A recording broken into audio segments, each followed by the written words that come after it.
Welcome back to the City Current Radio Show. I'm your host, Jeremy Park. We're honored to be with our next guest, Chris Whitney. He's the founder and director of One Generation Away. We're talking about fighting food insecurity. So, Chris, how are you doing? Man, I'm doing well, Jeremy, and thanks for having me on the show, and look forward to spending some time with you. Absolutely. So, this is a personal calling and mission for you and your wife and your family. And give us a little bit of the backstory in terms of what led you to start One Generation Away. Yeah, so we moved to Franklin, Tennessee, just south of Nashville about 17 years ago, from St. Louis, Missouri, to start a church of all things, and me and hundreds of others. And that was great. But in that process, I was praying one day and God just dropped this phrase in my heart, One Generation Away. And I just reserved a domain name because I didn't know what else to do with it, which sounds really crazy, man, because I remember when bag phones came out and pagers and, so for me, that's really a crazy thing. So that's what we did. And out of that, we started a food ministry. And we moved here, we didn't know anybody. We had no financial support to start a church. And we started One Gen with nothing, just other than a dream and a vision, to end hunger. And when you look at how far you've come, share a little bit of where you are today, and then we'll talk about the process and how you source the food and all that. But give us an idea of just some of the most recent stats for what you've been able to accomplish. Yeah, so last year we finished up 2020. We did a little over 5 million pounds of food, so a little over 4.3 million meals, which is just insane, man, to think about, And so we did about $13 million on about a $1 million budget, $13 million of food on $1 million budget. That's an impressive impact when you look at the ability to get that sort of ROI, if you will, in terms of the difference you're able to make. That's awesome. So let's dive into the science of how this works. Talk about how you source the food and where the food comes from, because I think this is a cool piece of the equation. Yeah. So one of the second thing, we started rescuing food. I know that sounds like a really funny term. People laugh about rescue like it's in danger. It is in danger of being thrown away. We're talking really good produce. We rescue from stores. Like our first store was Whole Foods. So anybody that's listening or ends up watching, Whole Foods, man, that's some nice food. And then we also pick up from like Fresh Market, Costco, Gordon Food Service, GFS, Kroger, Publix, just all kinds of stores, and then restaurants like Chick-fil-A, minor known restaurant that people know about, and Outback Steakhouse, just different places like that. So we rescue food 6 days a week. So imagine we're out every morning getting produce, and we have a Walmart distribution center we pick up from. And this will put it in perspective for some people. It's hard to get your head around this, but we could rescue anywhere from 5,000 to 30,000 pounds of food on a Friday morning just from one Walmart distribution center. All produce, fresh, beautiful produce. And this is produce, though, that on their end is likely not able to then be on the shelves. So they have to remove it on a certain just time sensitivity standpoint. So to your point, it's either going to go in the landfill or it's going to be able to be put to good use on your end because they can't sell it to the customer on that side. So bruise, damage over time, like all these little things, then you have a chance to get it, but it's not that simple. So, when you talk about having the ability to pick up those items, volunteers, pickup trucks, refrigeration trucks, like there's a lot that goes into that. So unpack that a little further because it's not that simple. So it's funny, because now when we talk about fleet of trucks. We started with a Hyundai Santa Fe. So if you're familiar, that's a small SUV. That was the first car that rescued food from Whole Foods. Now we have two 26-foot refrigerated trucks, a 16-foot refrigerated truck, another 26-foot truck that does our mobile food pantries. And then we have walk-in cooler, walk-in freezer, little over 8,000 square foot of warehouse space. Yeah, it's a crazy. The logistics of it are pretty amazing if you think about it. And the real cool thing, Jeremy, is what people need to understand too. It's like, so you think about, we started with a car. So we obviously had no place to store this food. So we had to give it away. So we would just drive into this low income communities and open up our car and literally just give it away. Well, I say in God's sense of humor, that just created our model. So to this day, every day we rescue food, it leaves the store, goes to a small food pantry we have a couple retirement towers. We deal with low income people, but the day we get it, it goes to somewhere else. And by that night, it's on someone's kitchen table. That's And awesome. that's efficiency, and that's really putting the food to use as quickly as possible. We don't like to hang on to food very long if we can avoid it. We'd rather get it out, get it into the hands of people that need. Now we do hang on to non-perishable food items because that's another component of what we do with emergency food boxes and things like that. Well, but that goes back to how you've been able to build your trust and integrity, and why, when you look at these major brands, Whole Foods, Walmart, those sort of stores, that's why they trust you, is because you've built the network, but you are able to move it fast and get it to those who are most in need. So talk about that process of getting it through those relationships. And, on your point, it's lowering barriers of entry, it's integrity, it's treating people with respect. So there's a lot of layers to what you do on both ends. Give us a little bit of that world. Yeah, one of my board members said this. It's like we've asked people to prove they're sufficiently deficient to need help. And when you if you can pull yourself back for a moment and think about that is so degrading, and I just believe the first step out of a cycle of poverty or whatever it is you have to have some sense of value and worth. So our job is to use food to bring value and worth to people, to let them know that, man, we care about you. We love you enough to go get this food, bring it to you, and make sure that you're going to have the food you need so that your kids can eat, go to school, or that our elderly population, we have elderly people in this country making decisions between food and medicine. Now that's insane that we've got people. We live in the 7th wealthiest county in the United States of America, here in Williamson County in Tennessee. And we've got people making decisions between food and medicine. That's just, we can't let that happen, especially over a commodity that would just go in the trash can if we weren't going to go get it. And so we have we've got a great team, and they're fantastic at what they do. And as you said, we want to make sure we bring honor, dignity to a segment of our population, but we also have to bring honor and dignity to the back end of a store. We have to, it's on their timeline, on their time frame.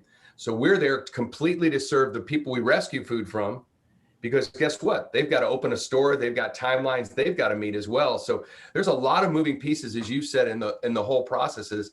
And then we get to go back to those stores and tell the stories of the people we give it to. And then that gives them the joy to go, how can we give you more? How do we get, and that's the symbiotic relationship we've been able to create. And it's been beautiful. Carry that forward on both ends in terms of starting small and building up, to your point, where it's like the more you tell those stories of impact, the more the stores and the restaurant, they want to help. And then on the other side, the more you're able to open up your arms and say, here we go, we can feed you, the more the people open up and start coming out and trusting you and realize that, hey, this is a powerful opportunity to feed their family. So talk about that growth on both sides. Yeah, that's a great way to look at it. And I wrote this book called The Dirty Church. And what I wrote about it, I heard a guy say, speaking one time, that consistency trumps commitment. And when he first said it, I walked away, oh, that's crazy, because I'm all about being an all-in guy. And I know you are too, man. You either dive in, or you know what I mean? You just, all the chips on the table, let's go. And but I came home and started thinking about that. I went, he's right. So our thing is being consistent and showing up, not just to the stores, but to where we deliver. So I said this, it says, commitment leads to consistency, which leads to credibility. Then that leads to an open heart to receive, which finally leads to impact. We live in this microwave fast food society, so we always want things now. But I've learned, starting small and getting to where we are now, and as we continue to expand, that this isn't going to happen overnight. We're not going to fix this overnight, and we got to be okay with that, right? It's not going to be fixed right now. It's going to take time, but over time, with vision, consistency, we can end hunger. We really, really can. And then because more people, like you said, engage with us, they want to be involved, more volunteers show up. We're run by volunteers, man. We have a staff of 10 people. So, but we have thousands of volunteers. And so we have this huge volunteer army. And Jeremy, I really have hope for the world. I know a lot of people pick on our millennials a lot, but they're extremely cause orientated. And my generation, we weren't necessarily cause orientated. We're willing to fund things, but we didn't have the legwork to go out and get it done. Now I believe we've got a blend of the two. So if we can figure out how to get those two groups along together, we can really have an impact on this country and ending something that I believe is just very simple to end, and that's hunger, because the commodity's available. It's just a matter of getting it and getting it where it needs to go. How has this work changed you personally? Oh my gosh, man, we don't have enough time for that one. Humbled me, overwhelmed me. I mean, I get up every day and think, man, people look at me and they think I know. I go, man, I have no idea what I'm doing. The one thing I knew about food was I like to eat it, seriously. And I was never logistics. I sold insurance, man, pastor to church. I had nothing to do with trucks, and it's kind of cool. I tell people it's like being a kid and having adult Tonka toys, so that's kind of fun. And so I love that part of it, but it has changed my perspective of humanity, of the people that we're so quick to judge that they're so different than us. And the whole pull yourself up by your bootstraps thing. I tell people, I said, you need to buy them a pair of boots first. And then they kind of look at you and cock their head. And I go, they just don't even have any boots. So some of the cliches I think we've created, it's really brought that barrier and stripped that stuff away from me. And then I've also realized how close I am to being where they are and how close they are to being where I am. That line is really thinner than we think, a lot thinner than we think it is. Yeah, very, very well said on all fronts. So how can we help? How can the community help you? So obviously you can go to our website, onegenaway.com, and we have a join the movement button. And you can sign up to volunteer. All of our mobile food pantries that we do on Saturdays are listed on there. We'll do almost 40 of those locally here in Middle Tennessee. And then we'll do another 14 or 15 in Alabama and another 6 in Florida from Hurricane Michael, still in Panama City. So you can join the movement. You can give. Every dollar donated is $16 of retail food, 6 meals for every dollar. I mean, we stretch a dollar very far. We're very frugal with what we do, obviously because we get a lot of food given to us. But, it doesn't, as you mentioned earlier, just because people give us food and it doesn't happen by osmosis. Our fuel bill is $1,500 a month. We're driving trucks and moving and so those are the ways that people can help us. There's some volunteer opportunities at our warehouse as well, bagging food. We get food, bulk rice, bulk beans, that need to be put into smaller packages. There's a lot of way people can do that. Follow us on social media, all of our social media channels. As you know, social media drives so much. And, our vision, when I had this vision of this, is feeding 1 million people around the country in one day, 1 million people being prayed with face-to-face by their local community one day. And now we're starting to see that we're in the process of building a replication model to spread around the country, just as you are making a footprint and an impact around the country. I feel like if God gives you an idea, you ought to replicate it, and it ought to be helping a bunch of people. And so that's been my passion and my heart. So if somebody catches this and they're out of state somewhere, shoot us a message, man. I'd love to start a conversation. What advice would you give them for someone who does see this and says, wow, that's something that I think that should be brought to my community. I want to learn. What first steps, what bit of advice would you give them for this work?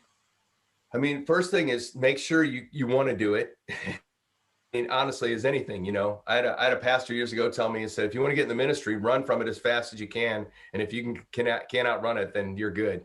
And I know that sounds really simple, but I think that's one of the things is have a long-term vision in mind. I mean, I ask people, if you want to talk, have a 5-year commitment at least till you really start seeing the fruit of your harvest kind of thing. And then the other thing is call us. We've got a free manual on what we do. I mean, it's like we will do everything we can to equip you to help you do this.